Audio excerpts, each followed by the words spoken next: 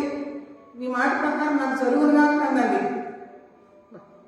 మరి మనము ఈ అమ్మాయి గురించి మనం ఎంత నేర్చుకోవాలంటే అంత నేర్చుకోవాలి. అంతేకాదు ఆమె అంటుంది 2:47లో, ఆయన తన దీనరాలు స్థితిని జ్ఞాపకము చేసుకుని ఆ దీనరాలు స్థితిని కటాక్షించాను. దీనురాలి స్థితి కటాక్షించాను. దీన స్థితి, అఫ్కోర్స్ ఆమె దీనురాలే, పేద కుటుంబం, చాలా పేద కుటుంబం. ఎందుకంటే మనం చెప్పవచ్చు, మందిరానికి తీసుకెళ్ళినప్పుడు మరి దేవాలయానికి సున్నతి చేయటానికి, మరి అప్పుడు వాళ్ళు గువ్వలను తీసుకెళ్లారండి, మేకపిల్లని నేను తీసుకెళ్ళాలంటే వాళ్ళకి ఆ స్థితి లేదు అని మనకు తెలుసు. ఆమె నిజంగా కూడా దీనురాలి స్థితి, పేద స్థితి. ఆ అమ్మ మా దగ్గరే ఉందమ్మా, మాకేముందమ్మా, మేము లేని వాళ్ళు అమ్మ అంటుంటాం. కానీ దేవుడు అవన్నీ పట్టించుకోడండి. ఆయన చూసేది మన అంతరంగం చూస్తాడు, మన హృదయాన్ని చూస్తాడు. మనం రెడీగా ఉన్నామా దేవుడికి లేదని చూస్తాడు. అమ్మ ఇప్పుడు కాదు, రేపు తెల్లారి, కొంచెం ఆగు, నాకు పెళ్ళైన తర్వాత, ఇట్లా మాట్లాడాలి. మనం రెడీగా ఉండాలి. మనం దేవుడు మనకి ఏదైనా మాట చెప్పినప్పుడు మనం దాన్ని యాక్సెప్ట్ చేయగలగాలి. అంటే ఆ రోజుల్లో చేశారంటే కళ్ళు కనపడ్డారు, మాట్లాడారు, ఇప్పుడు మాట్లాడతారా? ఇప్పుడు కూడా ఉన్నారండి, దేవుని దర్శనం పొందుకుంటున్న వాళ్ళు ఉన్నారు, దేవుడు మాట్లాడే వాళ్ళు ఉన్నారు. దేవునితో ఏ విధంగా మనకి ఇది వస్తుందంటే, దేవునితో మనం సమయం గడిపినప్పుడే మనకి ఇది వస్తుంది. మనకు తెలుసు, మార్తా మరియలు చూసినప్పుడు మరి అంట యేసయ్య పాదాల దగ్గర కూర్చుందంట. ఆయన పాదాల దగ్గర కూర్చున్న అనుభవం మనకు రావాలి. ఆయన సన్నిధిలో గడపడం మనకు రావాలి. ఆయన సన్నిధిలో ఉండాలి. దినదినము మనము ఒక్కొక్క మెట్టు ఎక్కాలి. అప్పుడు మనకు ఖచ్చితంగా దర్శనం ఇస్తాడు. జరగబోయే రాబోయే కూడా మనం చెప్తాడండి. మరి సేవకులకే కాదు, మంచి మంచి మనం అంటాం కదా ప్రాఫిట్స్ అని, మళ్ళీ ఇట్లా విషయం ఉండవాలని కాదు, మనకు సామాన్యులు కూడా చెప్తాడు. మనకు జరగబోయి మన ఇంట్లో మన పిల్లలే మన విషయాలు కూడా చెప్తాడండి. ఎప్పుడైతే మనం ఆయన పాదముల చెంత కూర్చుంటామో, ఎప్పుడైతే మనం ఆయన ఇచ్చే మనకు కొన్ని ఆజ్ఞలు ఇచ్చాడు, కొన్ని కట్టడలు ఇచ్చాడు, ఆ ప్రకారంగా మనం నడిచినప్పుడు తప్పకుండా ఆయన మనకి బయలుపరుస్తాడు. ఆయన దాచడు. ఎవరికో అబ్రహాం గారికే చెప్పడం కాదు, మనకు కూడా చెప్తాడు.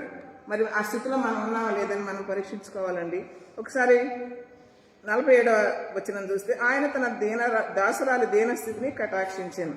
ఈ దీనస్థితి ఏంటండి? మనం ఒక్కసారి మొదటి కొరింథీ 27-29 చూస్తే, జ్ఞానమును సిద్ధపరచు ఏ శరీర దేవుని ఎదుట అతిశయపడుతున్నట్లు జ్ఞానమును సిద్ధపరచుటకు లోకంలో నుండి వెర్రివారిని దేవుడు ఏర్పరచుకుని ఉన్నాడు.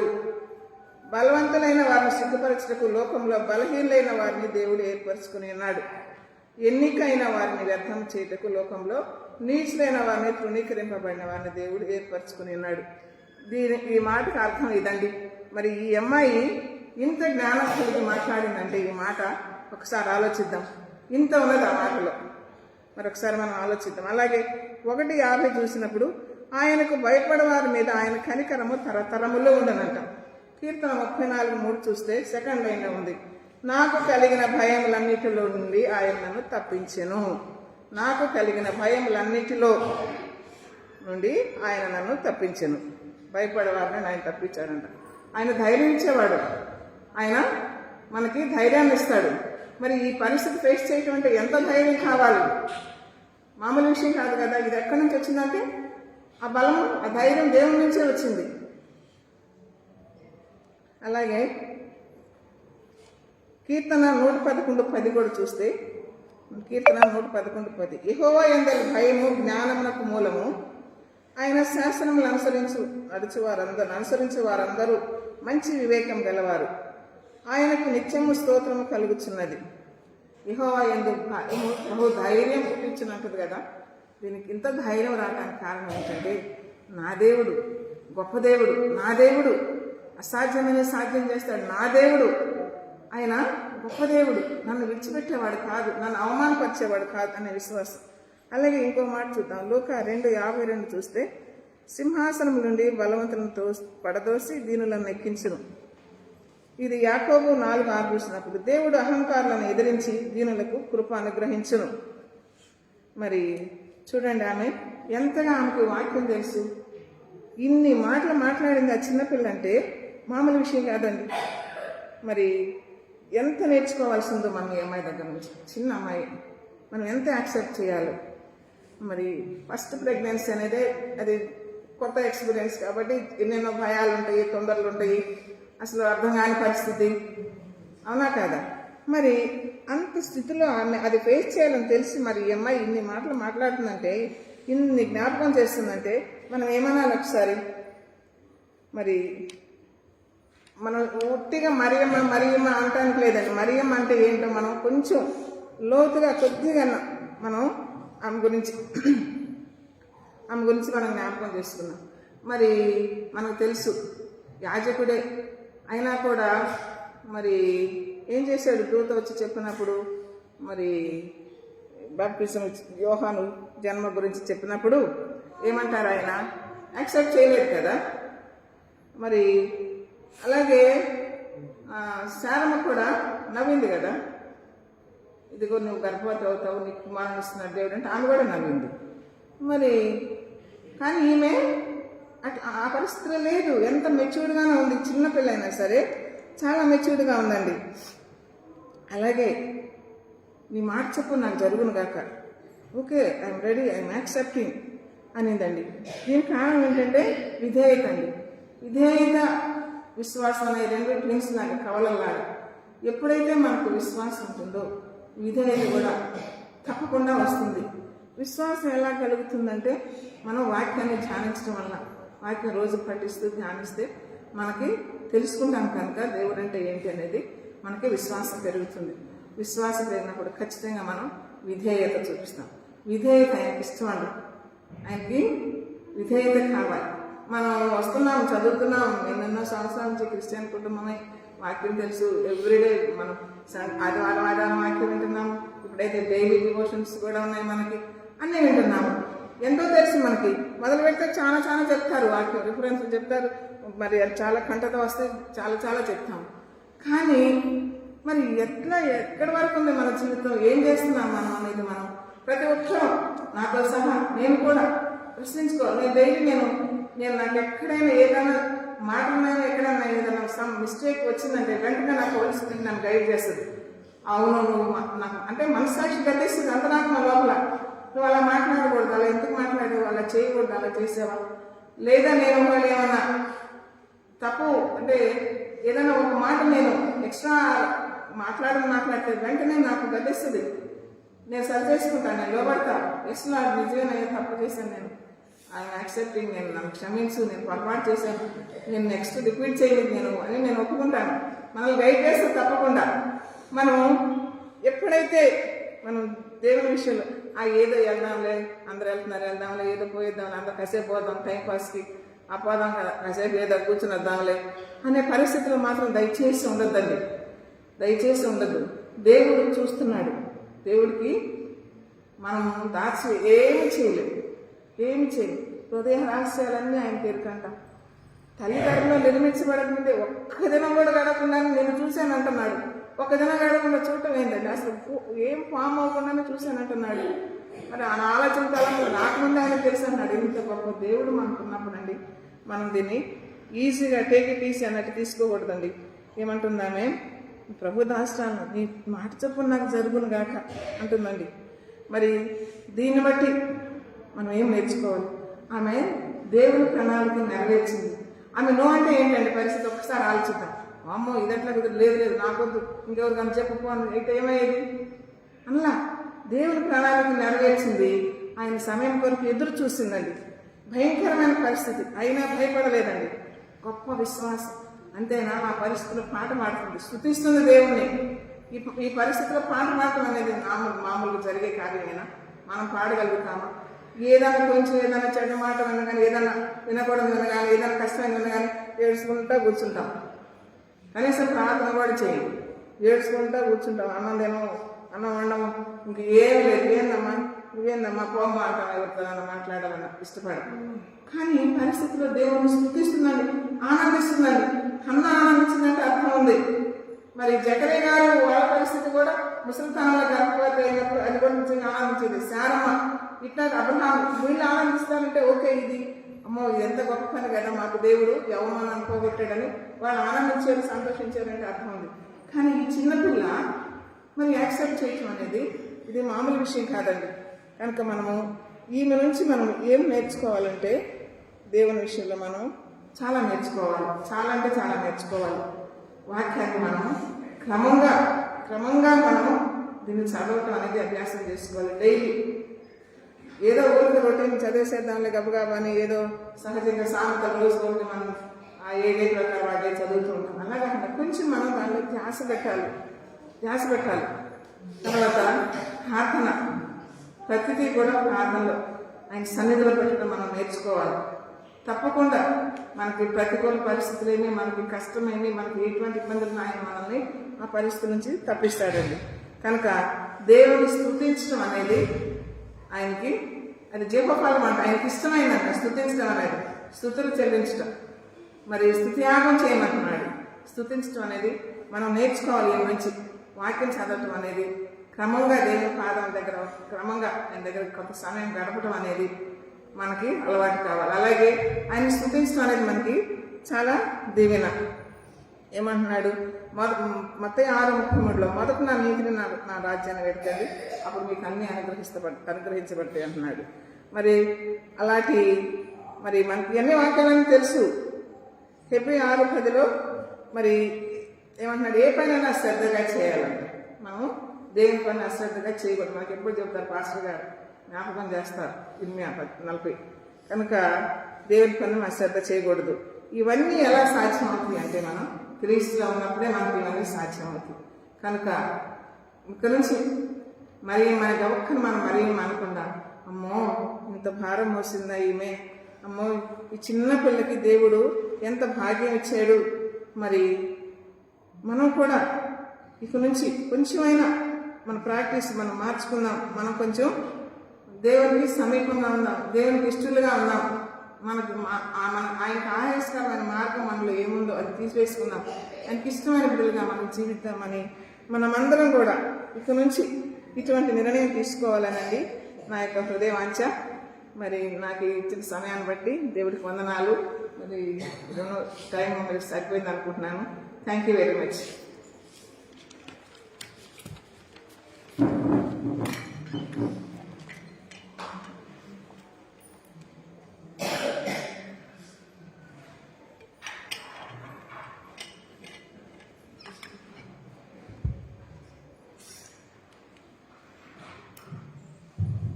ప్రభునందు ప్రియమైన వారారా, ఇదేదో దేవుని మందిరానికి చేసిన వారందరికీ వందనాలు చెల్లిస్తున్నాను.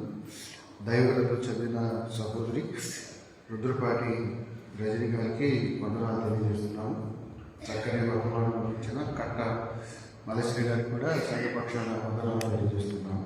దేవుడి వారిని వారి కుటుంబాన్ని దేవుని కాక. ఇక ఈరోజు క్యారెస్ చివరి రోజు కాబట్టి 2 రోజులు చాలా కష్టపడి చలిలో వచ్చిన వారందరికీ వందనాలు. స్త్రీలు ఎక్కువగా స్త్రీలు, పిల్లలు, యవనస్తులు వాళ్ళకి వందనాలు. కొంతమంది పెద్దలు కూడా వచ్చారు, వారికి కూడా వందనాలు తెలియజేస్తున్నాను. చలి తీవ్రత ఎక్కువగా ఉంది.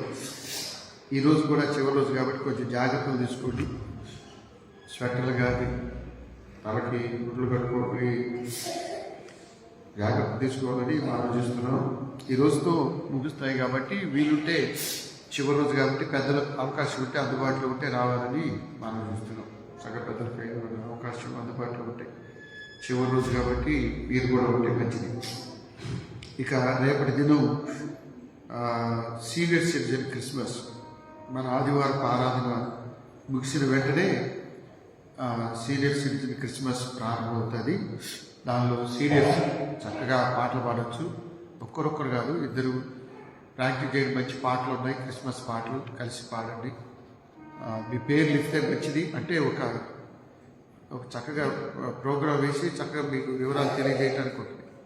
అప్పుడప్పుడు చెప్పే కంటే తర్వాత 70 సంవత్సరాలు ఎవరు ఇవ్వలేదు పేరు, ఎవరు లేదు. 70 సంవత్సరాల యవనస్తులందరూ పేర్లు ఇవ్వండి దయచేసి. 70 సంవత్సరాల టీనేజర్స్ అందరూ పేర్లు ఇవ్వాలని మనవి.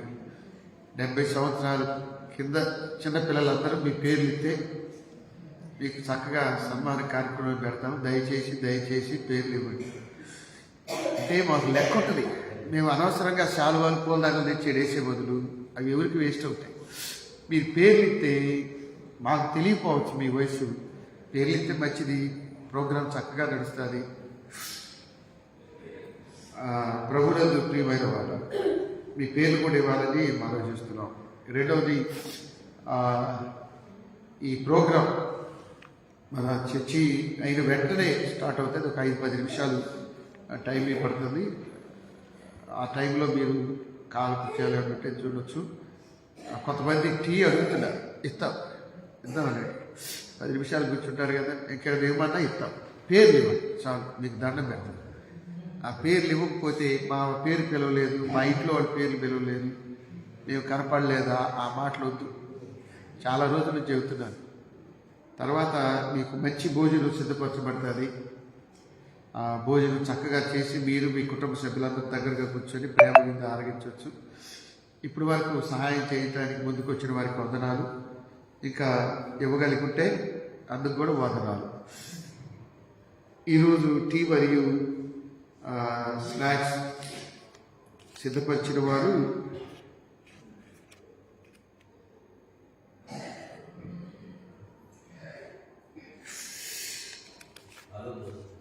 ఆలూరి జోసఫ్ గారి సతీమణి వసుమతి గారి బర్త్డే నిన్న. అందువల్ల వారు మన ఆలయాన్ని ప్రేమించి పలహారాలు ఇచ్చారు. వారికి వందనాలు తెలియజేస్తున్నాం.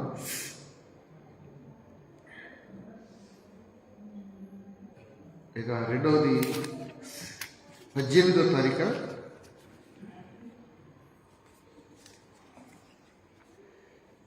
ఆలూరి జోసఫ్ గారు. తర్వాత విమెన్స్ క్రిస్మస్ 18-12-2025 గురువారమే కదా, సాయంత్రం 5 గంటలు పెద్దలాడే వచ్చి ఆ కార్యక్రమంలో అందరూ స్త్రీలైన వారందరూ పాల్గొనాలని మనవి. ఆ రోజు స్త్రీలకు సెలవు, ఇంట్లో స్త్రీలకు సెలవు. పెద్దలాడే స్త్రీలందరూ చక్కగా పాల్గొని, పురుషులకు ప్రవేశం లేదా, ఇది అన్యాయం. స్త్రీల క్రిస్మస్ పురుషుల ప్రవేశం లేకపోవటం ఇది. భోజనాలు ఉన్నాయా? అవి కూడా మీ వరకేనా? కాస్త ఎక్కువ గుప్పుడు ఉప్పి. ఎంత అన్యాయం ఏంటండి బాబు. పురుషుల హక్కులు హరించబడుతున్నాయి ఇక్కడ. ఇంకా ఇంకేమైనా ఉన్నాయా? ఈరోజు క్యారల్స్ చివరి రోజు. ఎక్కడ మొదలు పెట్టారు తల్లులు చెప్పండి? మొదలు ఎక్కడ, ముగింపు ఎక్కడ, ప్రారంభం ఎక్కడ?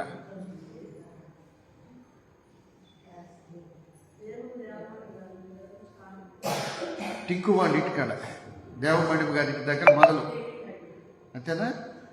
మరి వాళ్ళకి చెప్పారా మాట? సరే, అక్కడ మొదలు.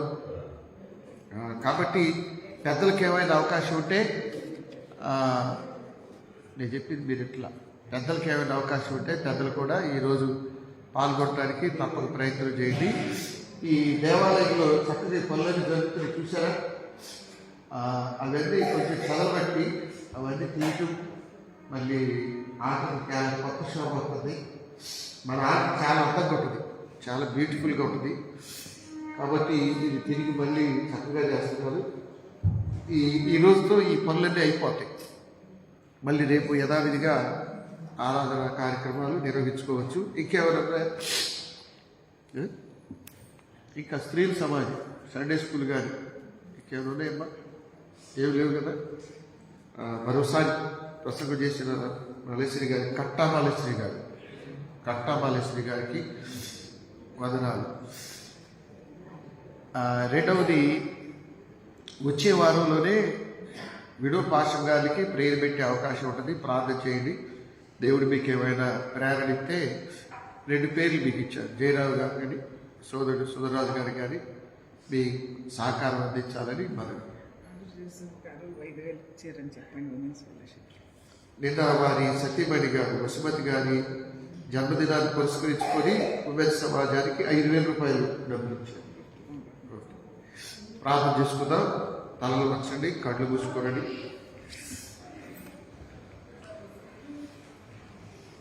పరిశుద్ధుడు వైపు పొందడాలు మనం గర్భోత్తరం ఉదయించి సంజీవులు ఎత్తులు వచ్చి సూర్యోదయం కంటే ముందే సజ్జులు ఆరాధించే భాగ్యించినందుకే వందనాలు. చేసిన విశ్వాసంతా దీవించండి. దైవరాధన శరీర సహోదరి తుర్పాటి రజని గారిని మరి ఆయన శోభచంద్ర గారి కోల్పోయాక, అలాగే దేవతిని కూడా దీవించడం, వారి తండ్రి గారిని కూడా తోడుగా ఉన్నాడు. ఆయన చక్కటి వర్తమానాలు అందించారు. అవసరం కట్ట మాలేశ్వరి గారి కొరకు, వారి భర్త గారి కొరకు, బిడ్డల కొరకు, కోడలు మనోసంతానం కొరకు, వారి ప్రత్యేక ప్రార్థన జీవితం కొరకు, వారి మనోసంతానం కూడా ఈ సహవాసంలో ఆత్మీయ గారి వారితో కూడా దీవించారు. ఈరోజు ఆలయాన్ని ప్రేమించి మరి ఆలు జోసఫ్ గారు, వారి సత్యపడి గారు, వసంత్ గారు 90 చూసుకొని మరి ఆలయానికి ఇచ్చినటువంటి ప్రాణాలను వారికి మంచి ఆరోగ్యం దయచేయండి. వారి కుమార్ గారి కుటుంబ సభ్యులు, అలాగే పృథ్వీ జోసఫ్ వాళ్ళ కుటుంబాలను దీవించండి. ప్రేమ పరిశుద్ధ రేపటి ఆదివారం కార్యక్రమాలు మరి ఆదివారం ఆరాధనంతరం సీరియస్ క్రిస్మస్ ఏర్పాటు చేస్తున్నారు. మరి ఏర్పాటు ఇప్పుడు సహాయం చేసినటువంటి ప్రత్యేక వందనాలు వారిని దీవించండి. చక్కగా ప్రోగ్రాం డిజైన్ చేసి వృద్ధుల కోసం ప్రార్థించారు. మరి ప్రతి కుటుంబంలో వృద్ధుల కోసం ఎంతో దీవెన అయినా మరి వారి దీర్ఘాయువు దీవెన జన్మనిచ్చిన వారు, బిడ్డల కొరకు శ్రమించిన వారు, వారి చమకాలంతా దారం చేసిన వారు, వారి జ్ఞాపకం చేసుకుని వారిని సంపాదించాలని సంఘం పెద్దలు తీర్మానించారు. దాంతో పాటు మంచి భోజనం ఏర్పాటు చేస్తున్నారు. ఈ కార్యక్రమాలు సుందరరాజు గారికి పెద్దలకి మీరు తోడుకుంటారని పేర్కొంటున్నాం. గడిచిన 2 దినాలు క్యారల్స్ ఎంతో మంది స్త్రీలు, యవనస్తులు, హస్బెండ్, కొంతమంది పెద్దలు పాల్గొన్నారు. నాకు ఆరోగ్యం దయచేసి చలితేవత ఎక్కువది. ఈ రోజు కూడా ముగింపు రోజు. ఈ దినం కూడా చక్కగా అనేక ప్రమాణం ప్రార్థన జరగడానికి మీరు తోడుగా ఉండండి. మాకంటే ముందుగా మీ సన్నిధి ఆ గృహాలకు వెళ్ళి ఆ యొక్క అవసరాలు, ముఖ్యంగా ప్రార్థన చేయడం, ఆత్మీయ ఎదుగుదల.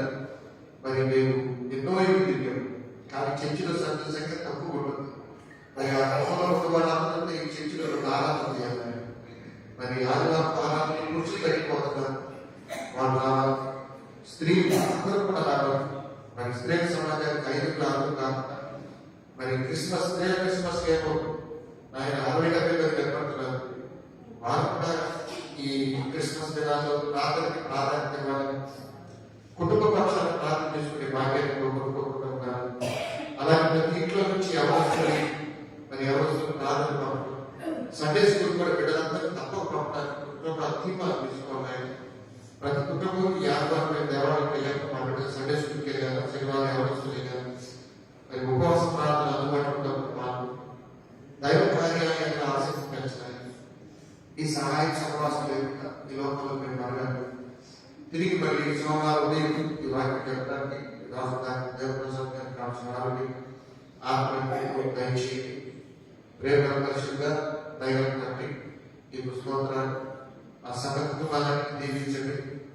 ఆ సంఘంలో వారి కుటుంబాలు సండే స్కూల్ పెట్టిన ఉపాధ్యాయులు స్త్రీ సమాజం ఎవరస్తులు దీవించండి, వృద్ధులు దీవించండి, పెద్దలు దీవించండి, దేశ విదేశాల బిడ్డలు దీవించండి, ఉద్యోగ ప్రయత్నాలు సమకూర్చేయండి, వివాహ విషయాల్లో మంచి కుటుంబాలు ఏర్పరచండి.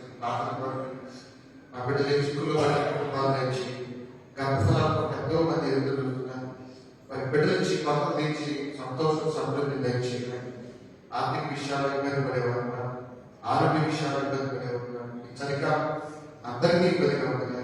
మంచి ఆరోగ్యం దయచేయండి. ఈ క్రిస్మస్ దినాలు ఎవరు కూడా శారీరక ఇబ్బందులు గురి కాకుండా ఏ కుటుంబంలో కూడా వ్యాధి బాధలు సంభవించకుండా నీ కృపాలు బిడ్డలతో ఉంచండి. అలాగే ప్రతి కుటుంబం కూడా రానున్న సంవత్సరంలో మరింతగా దేవుడికి దగ్గరగా నడవడానికి తీర్మానాలు తెచ్చేయండి. బిడ్డలు ప్రయాణ మార్గాల్లో భద్రత తెచ్చేయండి. ఉద్యోగ పరిపాలన సొంత గృహాలు లేని వారు సొంత గృహాలు ధరించి మరియు వృద్ధాప్యంలో ఒకటి లేకపోవడం అది ఇబ్బందులు ఆ కుటుంబాన్ని అడ్డుకోండి.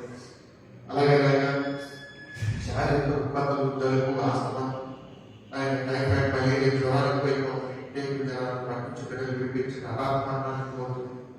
మేము ఈ 2 రోజులు ఏ గృహాలను ప్రార్థన చేశాము ఆ గృహాలకు మీరు కాపరిగా ఉండండి. ఈ రోజు ప్రార్థన అయిపోయే గృహాలకు కావాల్సిన ప్రార్థన అంశాలు ఆ ప్రస్తావించి ప్రార్థించడానికి సహాయం చేయండి. దైవబంధండి ఈ రాజుడు జ్ఞాపకం చేయకండి. అందుగా విశాఖని ఆయన ఆరోగ్యంతో తిరిగి లేవాలి రావడం అక్కడి గురించి సంబంధంతో ఆసక్తిగా ప్రార్థన చేస్తున్నారు. అలాగే ఈ రాజు చూస్తూ సత్యపతి రమ్య అక్కడ కూడా త్వరగా కోరుకుని ఆరోగ్యం రావడం కారణంగా ఈ రాజు ఆరోగ్యించి వచ్చి ఆరోగ్యం ఇంకా పూర్తి స్వస్థత భావించి నాకు తెలియకుండా ఆసుపత్రులు అనారోగ్యంలో బాధలు విడుదల ధరించి ఎరుసలేము ఉదయ సమయం పుదిగంత పరిచయం మీరు జ్ఞాపకం చేసుకోవడం. మరి అనేక ప్రదేశాలు ఉగ్రవాదులు క్రైస్తవుల మీద టార్గెట్ పెట్టి క్రైస్తవులు క్రిస్మస్ డిస్టర్బ్ చేస్తున్నారు. అలాంటి పుట్టినప్పుడు ఏ రోజు కూడా ఆయన క్రిస్మస్ ని చాలా డిస్టర్బ్ చేసి పసిపిల్లలు ప్రారంభించాడు. ఎంతో మంది తల్లిలో కట్టుకోక కారణం. ఈనాడు కూడా ప్రతి సంవత్సరం క్రిస్మస్ దినాలు ఉగ్రవాదం పెట్టి క్రిస్మస్ సంతోషం ఆనందం మరి అందరూ ఆస్వాదించుకుంటూ అడ్డుపడుతున్నారు. నైజీరియాలో తోడు పెట్టి ఇక అనేక ప్రాంతాలు స్వార్థకులు ధైర్యంగా వాటిని ఎక్కడానికి సాధించి ఎంతో మంది సేవలు చాలా రకమైన ప్రదేశాలు సేవలు కొండలు, లోయలు, అడవులు మరి ముస్లిం దేశాలు, ప్రముఖ దేశాలు, కమ్యూనిస్ట్ ప్రాంతాలు ఇక్కడ ఉత్తర కొరియా, ఆఫ్ఘనిస్తాన్, భారతదేశంలో ఉత్తరప్రదేశ్, మధ్యప్రదేశ్, మహారాష్ట్ర, ఛత్తీస్గఢ్, మణిపూర్ గాయాలు భారతదేశంతో పాటు చిక్కూరు, మిలిపి గొప్ప దైవజనం పెట్టుకోవడం ప్రతి సంఘం నెరవేరుకుంటారు. మరి కొన్ని చోట్ల ఆరాధన ఆపేస్తున్నారు. స్వార్థ ప్రకటించుకుంటూ అడ్డుపడుతున్నారు. ప్రపంచ నలుగురు స్వార్థ ప్రకటించాలన్నది సమస్త సృష్టికి స్వార్థ. మరి ప్రతికూలకు ప్రార్థనతో ఆత్మకు జయించిందని పఠించలేదు. అలాగే ఏ సంఘానికి బాగా పోయిన మిగతా సంఘాలు మిగతా విశ్వాసులు ప్రార్థించాలి. క్రీస్తు మరి దేవం సంఘానికి ఎక్కడ ఇబ్బంది వచ్చినా మిగతా వాళ్ళు స్పందించి వారి కొరకు ప్రార్థన చేయాలి. చర్చాలు సంఘంతా కూర్చొని ప్రార్థన చేసింది. అక్కడ కొన్ని దేవాలయం నుంచి పేరు వినిపించి భూమిని అందిట్లో ఎక్కడ ఇబ్బందులు ప్రత్యేకంగా వారికి పంపించి ప్రార్థన చేయాలి. ఆ సంఘ కార్యక్రమాలు జీవించింది. అలాగే ఆంధ్ర సవాళ్ళ యువత సంఘంలో సేవలు కాపలు మిగతా సంఘాలు పరిచయం వర్ధించి అలాగే కాపుల యొక్క కుటుంబాలను ఈ సన్నిధిలో పడ్డారు. ఈ సంవత్సర కాలంలో సుమారు 12 మంది పాస్టర్లు చనిపోయారు. వారి కుటుంబాలను గుర్తు చేసుకుంటున్నాం. వారిని కూడా పంపించాం. ఈ సంఘం నుండి చాలా మందికి సహకారం వ్యక్తులే ఉంది. వాటిని బట్టి కూడా మీకు ఒక లక్షల 3 సంవత్సరాలు విడో పాస్టర్ గారు డుప్లికేట్ పనిచేసి మంచి భోజనాలకి చక్కగా వారికి కాన్ఫ్లిక్ట్స్ పంపేవారు. అలాగే వచ్చేవారు పేరు పెట్టుకోవడం మరి ముసలివాళ్ళు కాబట్టి దూర ప్రాంతాలకు వచ్చేటప్పుడు రాకపోకలు మీకు తోడైపోయారు. మరి దేవాలయంలో అనేక మంది విడో పాస్టర్ గారు జనరల్ మొదలు రోజంతా సంఖ్యలు కనబోతున్నారు. దానికి కావాల్సిన భోజనాలు ఏర్పాటు మీరు చేయడం మా శక్తిని బలాన్ని ప్రసాదించారు. తిరిగి అందరమైనటువంటి ఆరాధన పాల్గొనడానికి సోమవారం మిగతా దినాలు క్రిస్మస్ దినాలు చేసుకోవడానికి సహాయం చేయండి. మా పాపదోషాలను క్షమించడం యేసుక్రీస్తు పరిశుద్ధ నామములో ప్రార్థించడానికి వేడుకుంటున్నాము.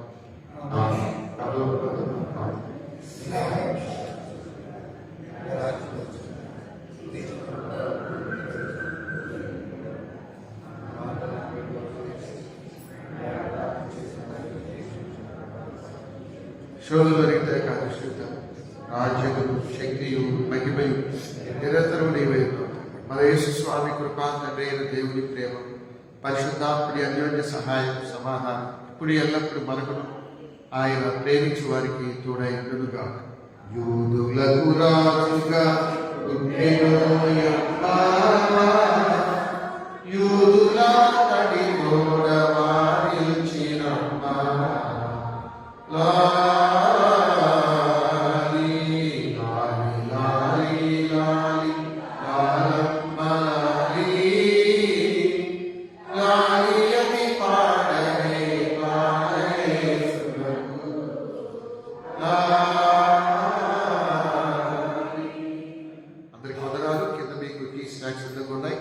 మరోసారి 70 సంవత్సరాలు పూర్తయిన వారి వివరాలు పెద్దలకు ఇవ్వండి. పాటలు పాడే వివరాలు కూడా ఇస్తే చక్కటి ప్రోగ్రామ్ షీట్ రెడీ చేస్తాం. అందరూ పెద్దలాడేనండి, ఇక్కడే భోజనాలు కాబట్టి మీరు 9:30కి 10ంటికి చర్చిలో వస్తున్నట్టు కనపడితే మాత్రం బాగుండదు. చాలా సీరియస్గా చెబుతున్నాడు. ఆరాధన జరిగేటప్పుడు ప్రసంగాలు జరిగేటప్పుడు